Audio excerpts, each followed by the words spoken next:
Everyone, welcome to our channel that is Pratyaksh classes.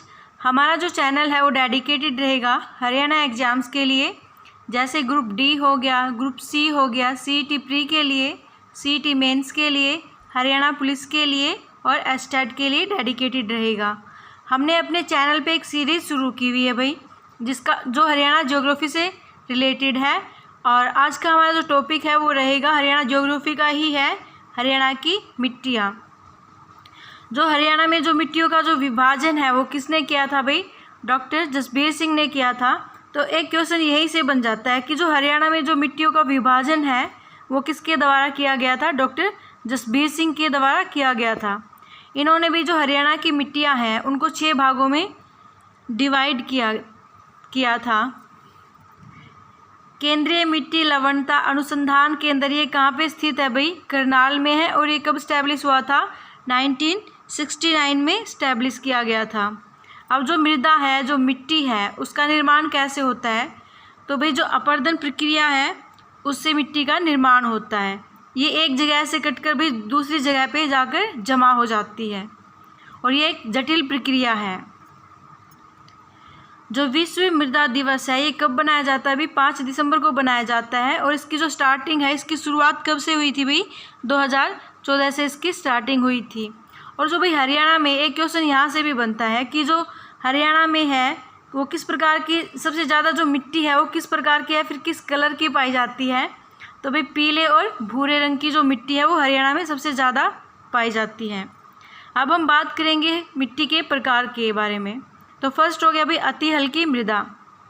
जो अति हल्की मृदा होती है भाई इसके अंदर अपरदन सबसे भारी मात्रा में होता है और इसमें भाई जो बालू की प्रधानता होती है, दोमट मृदा की प्रधानता होती है। अब दोमट मृदा क्या होती है भाई? इसके अंदर क्या क्या होता है? गाद हो गई, बालू हो गई और चिकनी मिट्टी की प्रधानता होती है। अब ये कहाँ पाई जाती है भाई? जो राजस्थान से जितने भी स्टेट ज़िले हैं ना वहाँ पे ये पाई जाती है। जो भी अति हल्की मृदा है उसके अंदर कौन कौन से अनाज पैदा होते हैं? जो मोटे अनाज होते हैं ना भाई वो पैदा होते हैं, जैसे दाल हो गया, बाजरा हो गया, चना हो गया आदि इसके अंदर पैदा किए जाते हैं। अभी कौन कौन से ज़िलों में पाई जाती है बताया था हमने। जो भी राजस्थान से सटे ज़िले होते हैं, जिनकी सीमा राजस्थान से साझा होती है ना, उन ज़िलों में पाई जाती है, जैसे फतेहाबाद हो गया, भिवानी हो गया, महेंद्रगढ़ हो गया और हिसार हो गया। ये सारे के सारे जो ज़िले हैं हरियाणा के, ये राजस्थान से अपनी सीमा को साझा करते हैं। सेकंड हम बात करेंगे हल्की मृदा के बारे में। ये हल्की मृदा भी 2 प्रकार की होती है। फर्स्ट हो गया भाई अपेक्षाकृत बालू दोमट मृदा और सेकंड हो गई भाई बलुई दोमट मृदा। जो अपेक्षाकृत बालू दोमट मृदा है भाई इसको हम एक रोसली मृदा के नाम से भी जानते हैं, क्योंकि इसके अंदर है ना बालू जो रेत है वो ज़्यादा मात्रा में पाया जाता है।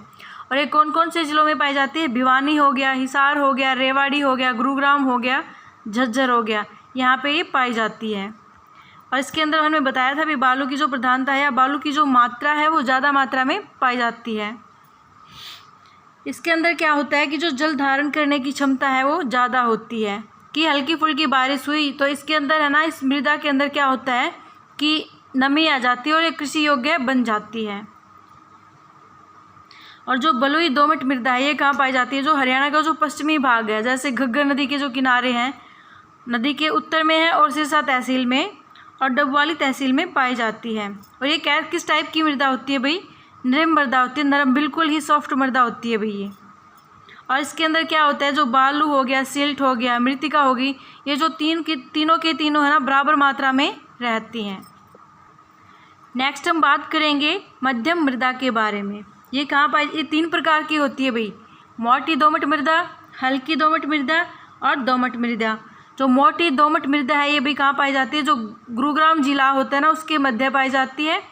और जो नूह हो गया उसके फिरोजपुर झिरका में पाई जाती है। हल्की दोमट मृदा कहाँ पाई जाती है भाई? अम्बाला हो गया, नारायणगढ़ हो गया, नूह हो गया, रेवाड़ी हो गया, यहाँ पाई जाती है।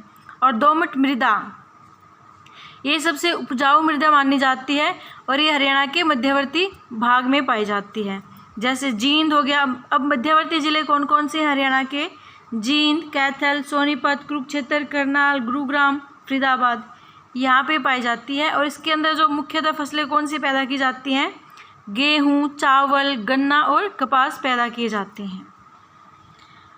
नंबर 4 हम बात करेंगे सामान्यतः भारी मृदा के बारे में। इसके अंदर क्या होता है भाई, सिल्ट की जो मात्रा होती है वो ज़्यादा होती है और इसको खादर के नाम से भी जाना जाता है। तो ये कहाँ पाई जाती है, जो यमुना नदी के साथ साथ के क्षेत्रों में पाई जाती है। कौन कौन से हो गए वो, यमुनानगर हो गया, करनाल हो गया, कुरुक्षेत्र हो गया, पानीपत हो गया, सोनीपत हो गया, फरीदाबाद हो गया, यहाँ पाई जाती है।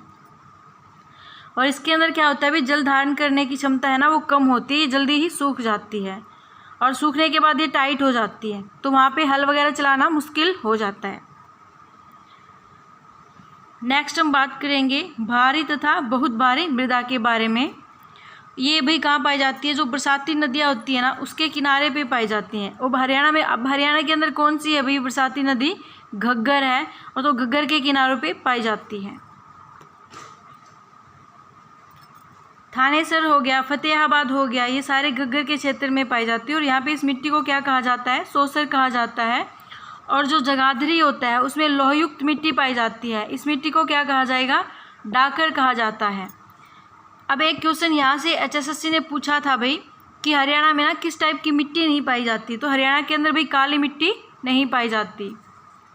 और सेकंड बनता है भाई यहाँ से कि जो सबसे ज़्यादा जो पानी ग्रहण करती है वो कौन सी मिट्टी है भाई, चिकनी मिट्टी है। नेक्स्ट हम बात करेंगे नंबर 6 पे, शिवालिक, ग्रीपादी तथा चट्टानी मृदाएं। अब क्या होता है भाई, जो शिवालिक की जो पहाड़ियाँ हैं, शिवालिक है, तो वहाँ पे कौन कौन से है, पंचकुला और अम्बाला। और यहाँ पे किस प्रकार की मिट्टी पाई जाती है भाई, बलुआ पत्थर पाया जाता है, इसकी मिट्टी में चीका पाया जाता है, और जो बजरी होती है उसका अमाउंट ज़्यादा पाया जाता है। अब पंचकुला में, अब ग्रीपादी मृदा के बारे में बात करेंगे, ये कहाँ पाई जाती है, पंचकुला, यमुनानगर और अम्बाला के अंदर पाई जाती है।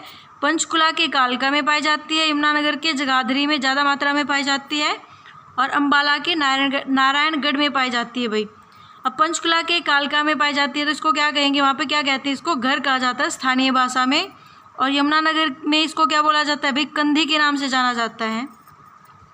अम्बाला में इसको भाई घर के नाम से ही जाना जाता है। और इसका अपर्दन कैसे होता है भाई, बरसाती नाले और नदियों के थ्रू इसका जो क्या होता है, अपर्दन होता है। अब हम बात करें चट्टानी तल की मृदा, ये कहाँ पाई जाती है भाई, हरियाणा के दक्षिणी भाग में पाई जाती है।